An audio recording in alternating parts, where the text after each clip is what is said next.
Bharatiya Janata party ఈ విధానానికి బీసీలను బలపరచాలన్న ఆలోచనకు వ్యతిరేకము.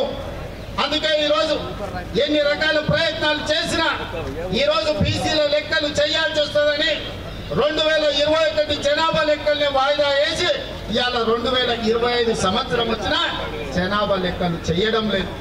ఎందుకంటే రాహుల్ గాంధీ గారు డిమాండ్ చేసిండ్రు ఈసారి జనాభా లెక్కలల్లా కులగణన జరగాలి, జనగణనతో పాటు కులగణన జరగాలి, ఆ నివేదిక ప్రకారమే రిజర్వేషన్లు పెంచాలి అని. అందుకే ఈరోజు బీజేపీ కుట్ర చేసి జనగణన వాయిదా పెట్టుకుంటూ వస్తుంది. ఇది మనందరికీ తీరా నష్టం. ఇది ఒక బలహీన వర్గాల సమస్య కాదు, ఇది బహుజనుల సమస్య. బహుజనులందరూ ఏకమై లెక్కలు తేలుస్తేనే తప్ప, మీ లెక్క పక్కాగా ఉంటే తప్ప మీకు ఉద్యోగ ఉపాధి అదేవిధంగా రాజకీయ రిజర్వేషన్లు పెరగవు. ఇవాళ రిజర్వేషన్లు పెంచడం కేంద్ర ప్రభుత్వ పరిధిలో. అందుకే శాసనసభలో తీర్మానాన్ని ప్రవేశపెట్టి అన్ని రాజకీయ పార్టీలను సమన్వయం చేసుకొని ఏకగ్రీవ తీర్మానంతో ఈరోజు కేంద్ర ప్రభుత్వానికి పంపించాం.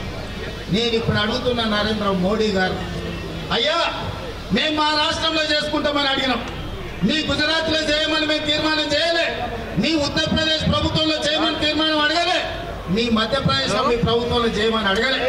మా తెలంగాణలో మా 4 కోట్ల ప్రజలలో మా బలైన వర్గాల సోదరులకు 42% రిజర్వేషన్లు ఇస్తాం, మేము మాకు అనుమతి ఇవ్వండి అని మేము తీర్మానం చేస్తే నరేంద్ర మోడీ గారు మీకు వచ్చిన కష్టమేందని నేను అడుగుతున్నా. గల్లీలో ఉండి చెప్తే మీకు వినిపిస్తలేదు, అందుకే ఢిల్లీకి వచ్చి చెప్తాం మోడీ గారు మీరు వినండి, జంతర్ మంతర్లో మా గొంతు వినిపిస్తున్నాం, మా ఆలోచనలు పంచుకోండి, మాకు అనుమతి ఇవ్వండి, అప్పుడు మీ గౌరవం ఉంటుంది. అదే తెలంగాణకు మిమ్మల్ని పిలిచి పార్టీలకు అతీతంగా 10 లక్షల మందితో బహిరంగ సభ ఏర్పాటు